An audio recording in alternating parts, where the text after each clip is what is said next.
welcome to my channel. If you're new, I'm Lori. Welcome to Chatty Bookworm.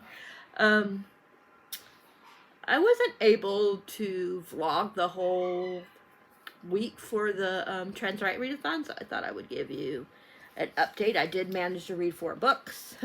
You're going to see me a lot in this shirt because I already filmed 2 videos, and this is my 3rd one. But I thought I would talk about even though I did talk about a couple of these. Sorry, I kind of messed this one up a little. But even though I talked about one of these, or 2 of these, I think, in the reading vlog, I thought I would just update you guys again, now that the readathon is officially over, and you guys didn't hear me about the other 2, really. Okay, so, I wound up reading 4 books. This was the first. I can't remember if this I read first or The Feeling of Fall in Love. It don't matter. You guys don't care what order it was in. I'm trying to remember what I gave this one. I think I gave both of these a 4.5, if I'm remembering correctly, and rounded them up to 5 on Goodreads, I think. This one, Heart, Haunt, Havoc, is by Freitas, I'm not sure, Moon.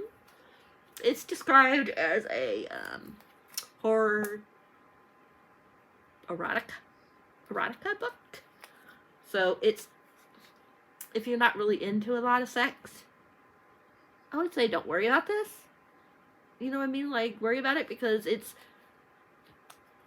barely any. Yeah. Maybe you guys consider it a spoiler, but just want to let you know that if you're not really into, because I know some people just don't like sex in the book, or they don't like graphic sex. They don't mind if there's some sex in it. So I would say this one is tame.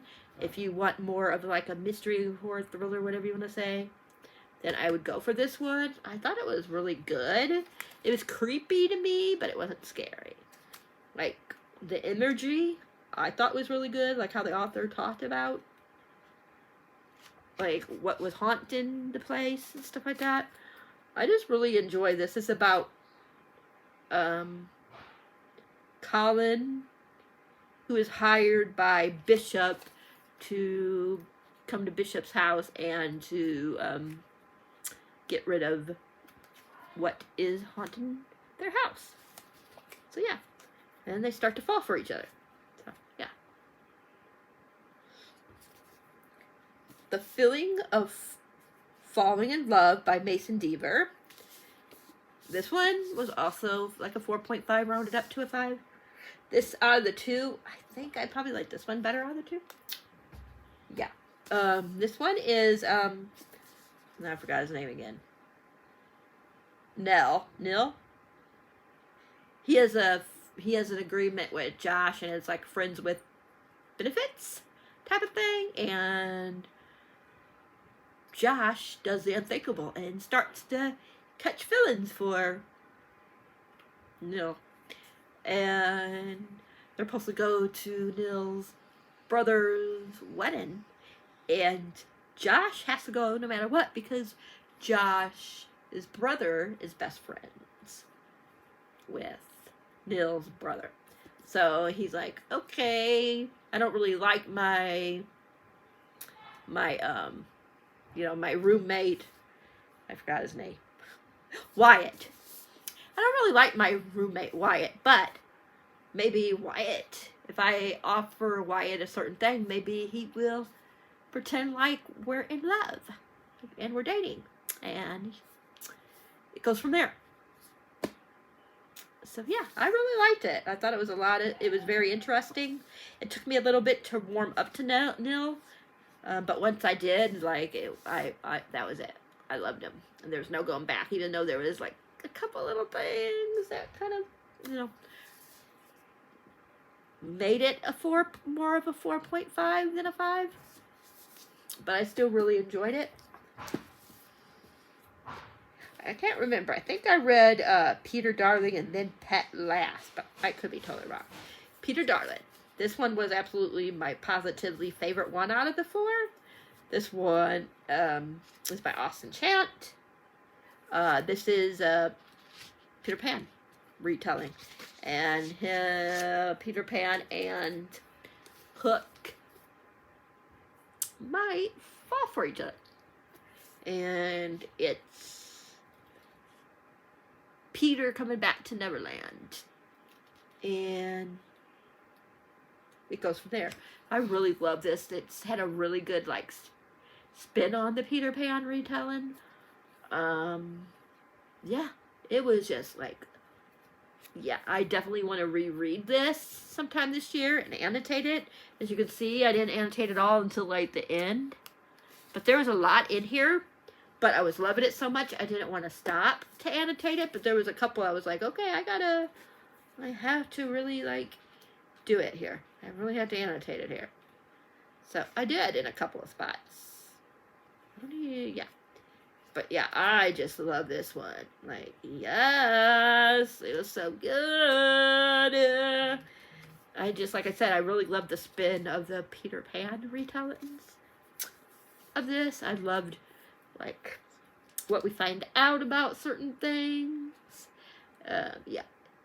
There was a lot of twists and turns. It was just so much fun. Probably one of my favorite Peter Pan retellings ever.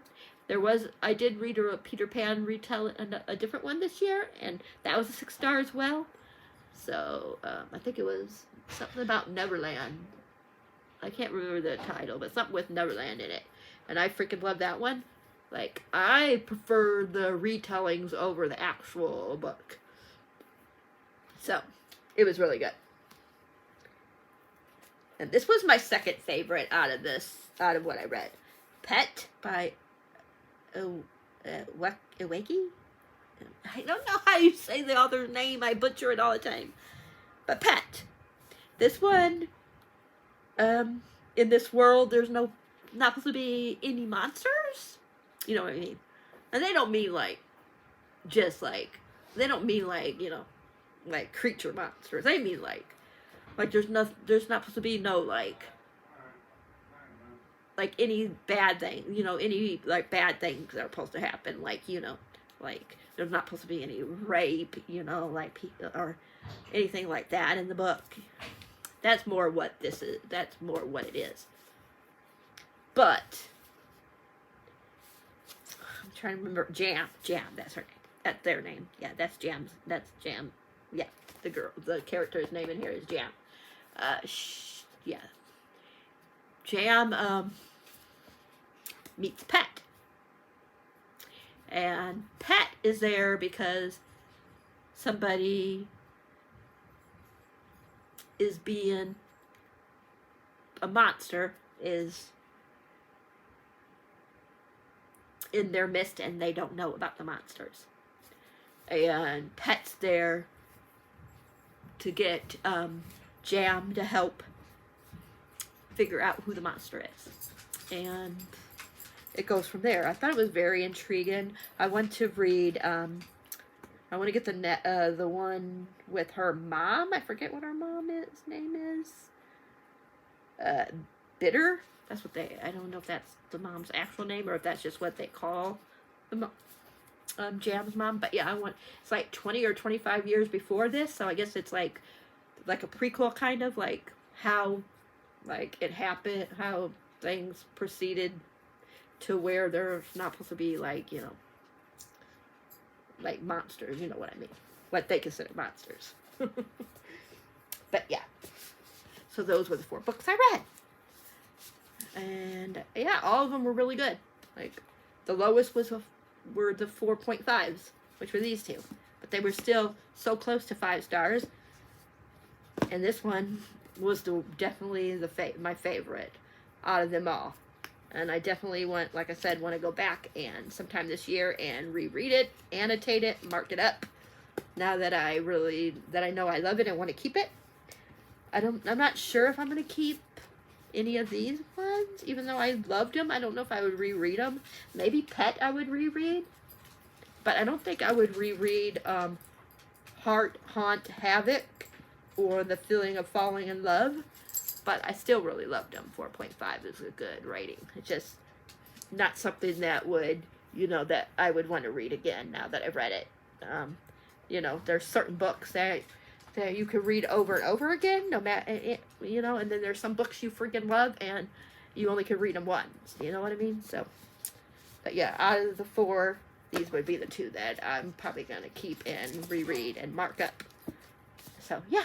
But I thought I had a good time during the readathon, and I hope if you guys participated, you guys enjoyed whatever you read. And that is it. And I will talk to you guys in the next video. You guys know the drill. If you like this video, please give it a thumbs up. If you haven't subscribed, please think about subscribing. And please hit that bell icon so you'll know whenever a video is up for your viewing pleasure. Let me know if you read any of these. If you did, what did you think about them? If you haven't read them, are you thinking about reading them? And yeah, that's it. Let me know down in the comments, and I will catch you guys all later.